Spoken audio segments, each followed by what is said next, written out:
Good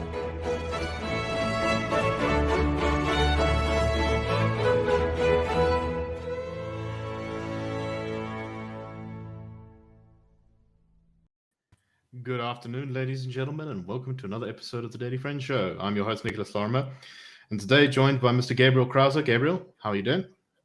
Very well, Nick. Although today I see that I'm on the left, at least on my screen, and you're on the right. So that seems to align with our ideological perspectives, I think, at least a bit. And of course, the master of balance and centrism himself, Mr. Marius Roodt, who sits in underneath us, but in no way underneath us. Marius, how are you?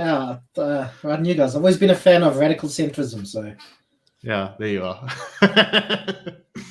Right. So on that note, I must just say I've been watching John Adams, an old HBO show about the founding fathers of America, and I think it was Benjamin Franklin who said that he was an extreme moderate, and by that he meant anyone who's not a moderate should have their testicles chopped off and sent to Congress because they lack the stones.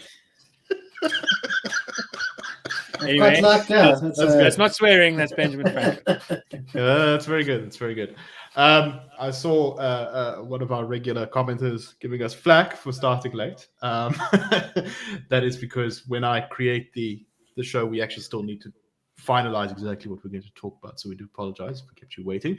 But anyway, we're going to try and get through a whole bunch of episodes. Gabriel, who is well known for his comprehensive analysis of issues, has promised us that he will be able to succinctly go through them. So we wait with bated breath to see if he can manage it. I'm also looking at the window, looking to see if any pigs are flying past, but I haven't seen any yet.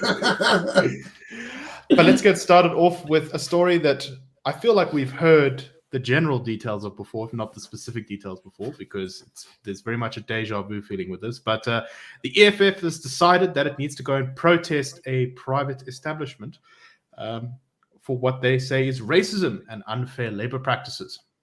Notice it turns out that this establishment is an old age home in Pretoria, filled with mostly old Afrikaans people. So around 100 members of the EFF marched to an old age home in Queenswood in Pretoria, and they said that they were protesting its racism and unfair labor practices. They handed a memorandum to the old age home demanding full compliance of labor legislation, immediate termination of security guards hired by the old age home following a strike by the workers, and, quote, open engagement with the employer on behalf of the employees. This is after the old age home had earlier in the month obtained an interdict against some of the unions for an unlawful strike. Well, this was not all that happened, though. What made the story a little bit more exciting, so to speak, was that a Afrikaner nationalist group known as the Bitter Enders, or I can't say the Afrikaans pronunciation very well because my language skills are terrible, led by Steve Hofmeyr's son, Devin Hofmeyr, gathered outside in an open field next to the old age home and formed a sort of human chain, saying that they were going to protect the old age home. They didn't actually block access to the old age home, but they were close to it. The EFF said they were going to break through the chain. There was much tension, people insulting each other. And ultimately, though, there was no violence and everyone just sort of went home without much drama, which I think is a fairly good end to the story.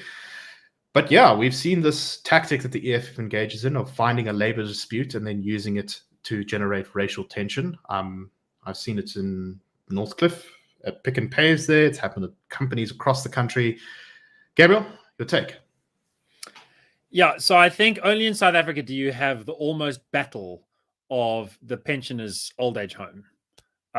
Only in South Africa do you have a political party that goes to storm an old age home to fight racism. And it's terrible. Just a small note. So what is going on there, the allegation that's more credible is that people are being paid below the minimum wage, that they're being paid 3,200 Rand a month rather than 3,500 Rand a month. Now, I was a freelance journalist for a while, and so effectively was earning quite substantially below the minimum wage and living off sort of oats. And I know it's very tough. It's important to note that South Africa is the only country, I did quite a lot of research on this, the only country in the world that is attempting to impose a minimum wage that's equal to the median wage. The median wage is the wage in the middle. So as many people earn less than that as more than that. That was 3,500 Rand per month, according to Saab in 2019 or 2018. And then the minimum wage was set at 3,500 Rand. There literally isn't a decent economist outside of Gilad Isaacs at Wits. There's no economist outside of South Africa who thinks that this is a good idea, because what it does is it prices people out of work. Not even Piketty. Not even Piketty. No. So I think that the race hustling is revolting. But on top of that, it should draw our attention to a sad fact of law, which is that as the law stands, we have the highest ratio of a minimum wage to a median wage and the highest ratio of a minimum median wage to unemployment. If you want more people to get jobs, you have to allow people to come and work for 3,000 Rand a month or 2,500 Rand a month or whatever it is, so that they can gain the skills and add the product so that people can really start regrowing the economy. Otherwise, what? 350 Rand a month grant? Come on. Yeah, no, it's not enough. Marius, your thoughts? I just want to point out one thing that, adding to what Gabriel said, the government itself, in its expanded public works program, can pay the people it gets to work for it less than the minimum wage. The government itself is allowed to pay less than minimum wage, but people who could go be doing a productive job and probably are willing to do a job for slightly more than that aren't allowed to go do that. So, yeah, it's ridiculous. But, I mean, it also shows you the EFF is... I think this lockdown has actually not been good for the party. It's been difficult for it to do its politics of spectacle, storming out of parliament or thronging around somebody giving a speech and what have you. So they've had to find more and more ways to get into the newspapers and onto the front pages. We saw a little while ago when they marched the health pharmacy regulation authority, whatever it's called, SAPRA. And I mean, now that we're breaking lockdown rules, I mean, you may not agree with them, but the EFF should be setting an example, and obviously they weren't. And and they were saying also quite, not so nice things about the woman who were running those, who was in charge of SAPRA, and they're apparently going to go camp outside her house and make sure that she accepts the Sinovac and the Russian vaccine and so on. So I think, this is just all part of the EFF's politics of spectacle, but. I was not aware that Devin Hofmeyer was the person who was standing up to the EFF, but that is kind of like throwing petrol onto an already burning fire. So I'm not sure he's the best guy to, try make things a bit less tense when it comes to race relations. Yeah, I must say that the EFF is, I think, very deliberately doing this, where they find something, a target they believe will provoke some sort of emotional reaction. And they go after that in the hope that someone will show up and shoot at them, and then they'll have endless amounts of grievance and media attention. They were likely hoping for another Battle of Brackenfell, but from what I can tell, that didn't seem to turn out too well for them. I mean, they seem to be pretty. I mean, there are pictures of. I mean, there was quite a well-known photo now, I think, of a EFF beret just in the middle of the road. Obviously, one of the people decided that his beret wasn't as important as not getting beaten up, and he abandoned his beret and ran away. When people also, I mean, there was this going to, whatever actually happened at the school, going and threatening pupils and so on is, I mean, that's just not on in my opinion. That's what happened at Brackenfell. And now also going to go intimidate some poor old people in Pretoria is also, not I don't think the greatest use of the EFF's time. No, what are their most famous targets now? Dis-Chem, a pharmacy, place of medicine, schools, and an old age home. It's cowardly behavior. Charming. Anyway, let us move on to our next topic. So, of course, we have been campaigning quite aggressively against the postponement of the election, the local government election. We think it's going to cause a number of serious problems for our democracy. Gabriel, what's the latest on that? Yeah, so I think people just need to appreciate something about the procedure. So legally, registration has to be complete before proclamation. So the president proclaims the official date of the thing, and registration has to be finished before that, because you can't register afterwards and vote. And there needs to be some in-person registration. There's online registration, but there needs to be some in-person registration for people who haven't got online capacities. So the procedure is finish registration, then proclamation, then preparation from the IEC side. They need to, you know, print the ballots or whatever they need to do. And then you have the election. According to the IEC's report of last week, the minimum amount of time that they can do that in is 82 days, that preparation between proclamation and election. So the latest date at which a court could order them to hold the elections in time to respect the Constitution's deadline is August 6. And they said to me today that they have not yet appealed to a court, although they ruled last week Tuesday they found that they should do that, and last week Friday said that they would do that. So they still haven't done that, but they said that they will do it by August 6. So in other words, they're going to go to the court on the day that the court has to make its decision and finish the registration and get the president to make the proclamation. There's no reason I can make sense of for this delay in between their decision to postpone the election and then their appeal to the court. It's very hard to see them as acting in good faith here. And if they are acting in good faith, it's impossible to see them as being competent to the implications of their decision. There's a word of warning to be added to this. So basically what I'm saying is the way the IEC has played this, they've kind of set it up so that it's going to be almost impossible for them to have the election on time. It's a little bit like a doctor who wants to do euthanasia and applies to a court to allow him to do it, and in the meantime unplugs the life support and says to the court, no, I seriously want to keep him alive until you tell me I can unplug him.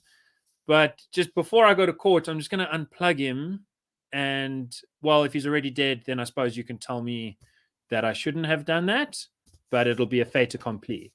That's to be what's going on.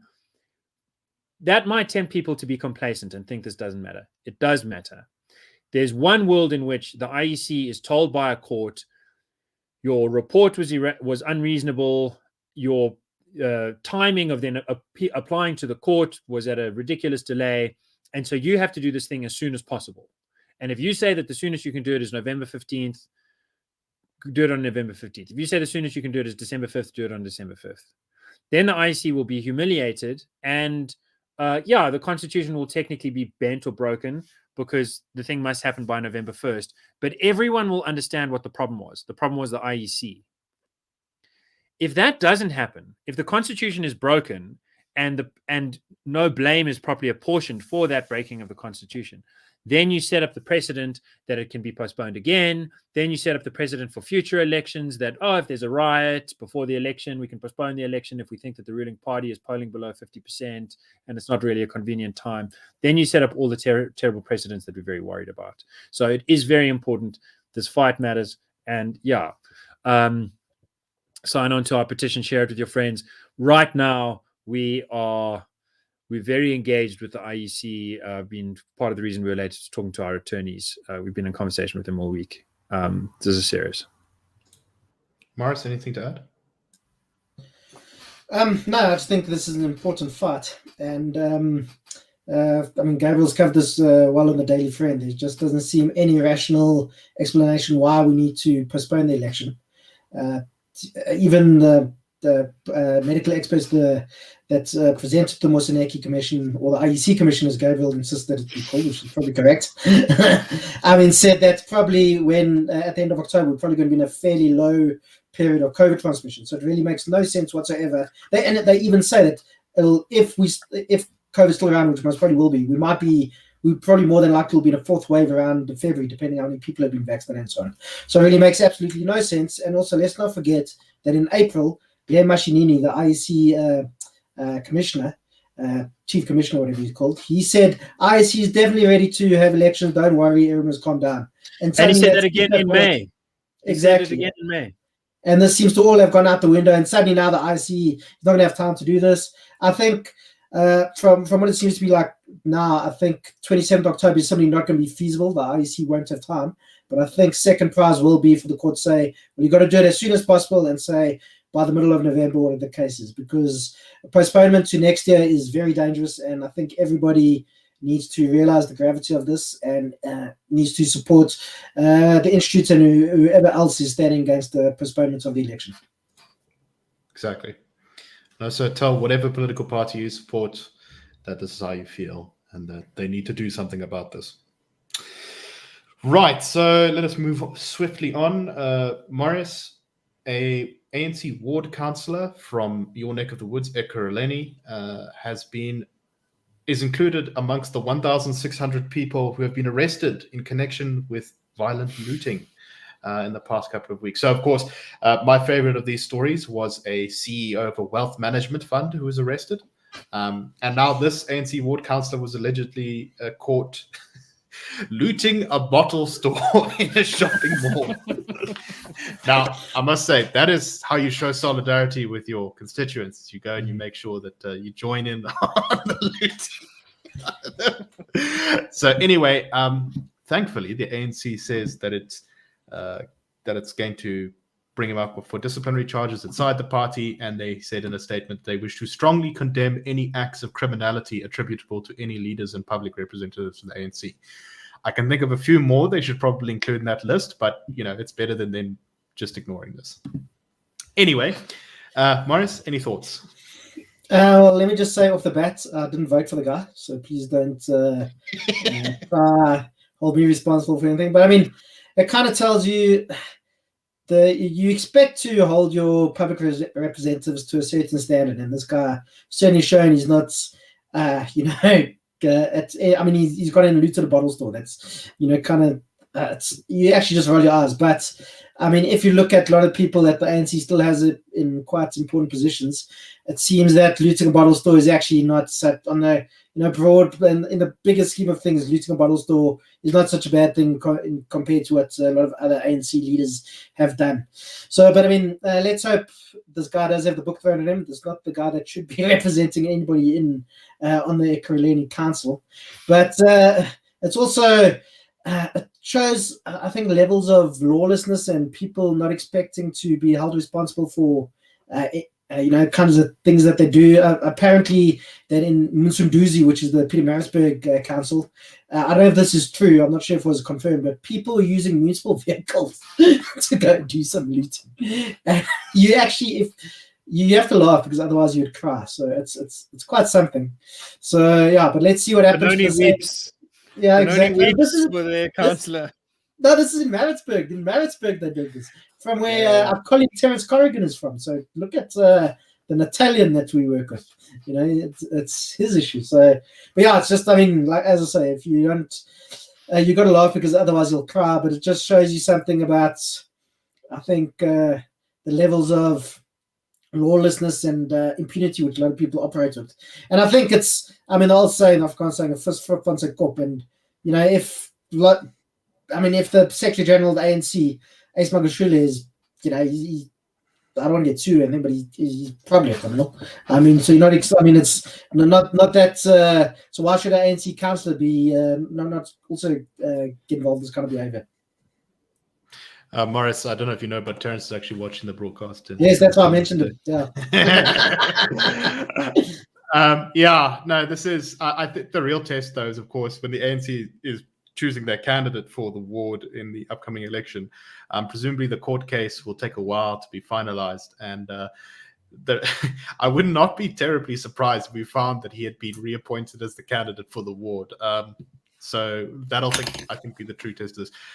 Gabriel, in 30 seconds or so, any thoughts?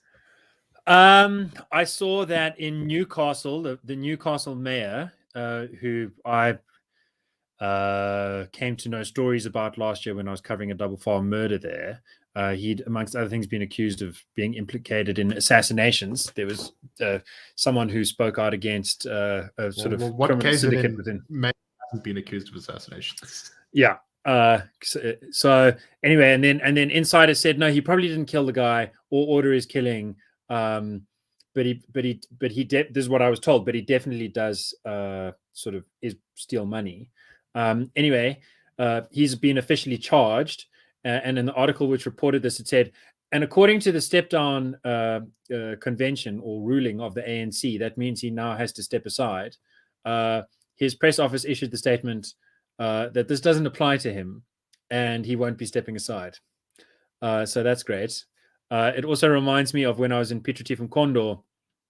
There was an Induna very traditional guy who was just so outraged that there were municipal councillors and MECs who were marching with the mob that was throwing stones and breaking down businesses and attacking people. And he said, because there'd been many days, it would be on and off, and then he'd speak to the municipal councillors in between and he'd say, "What are you doing?" And then their argument was, no, we have to be with the people, otherwise it's worse. So maybe this looter was like, I had to go and loot with the people, otherwise they'd loot, restrain them. Yeah. Maybe it was there to stop children looting the alcohol, something like that. And if you think of what Zuma's most erudite son said, loot responsibly. I think that they really are. Some people are trying to set the tone for responsible looting, and I want to take my hat off and swing it at someone. Yeah, that's about right.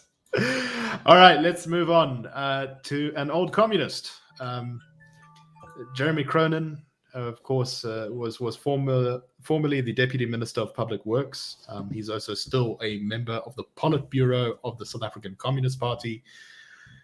He has described the ANC's radical economic transformation faction, the RET faction as they're usually called, associated with Ace Makashule and Jacob Zuma, as a network of right-wing primitive accumulators who are facing the prospect of going to jail.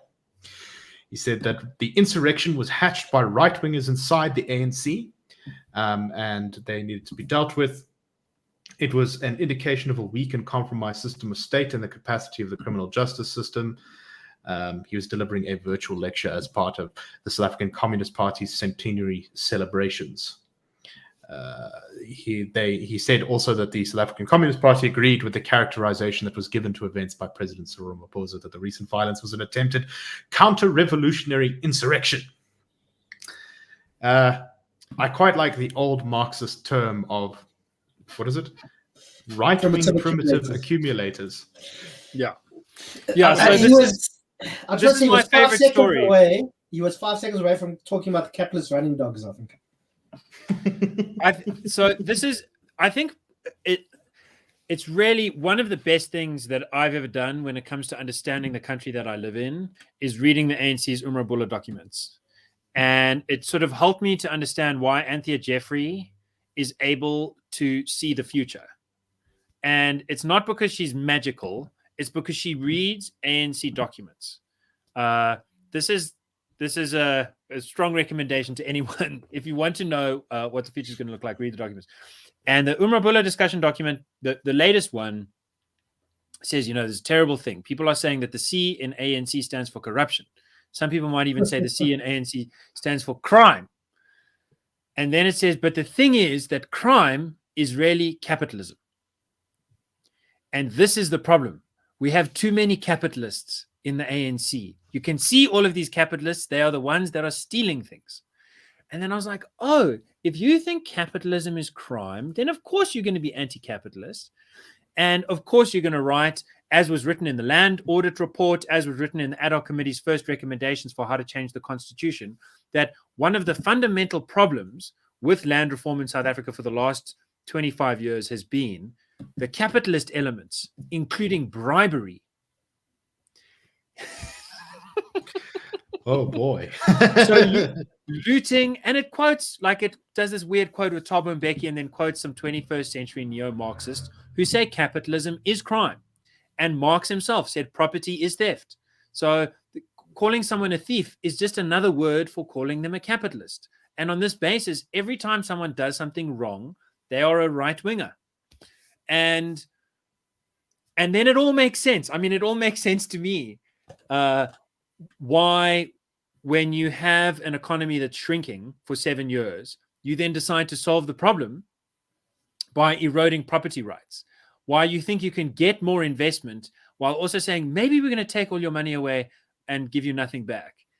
Why it makes sense that you have like 500,000 people murdered in the last 25 years. And you say, you know what we're going to do? We're going to take away the guns because there's capitalists in the police that take these guns and then sell them to gangster capitalists in the Cape Flats. There's all these capitalists, even within the ANC.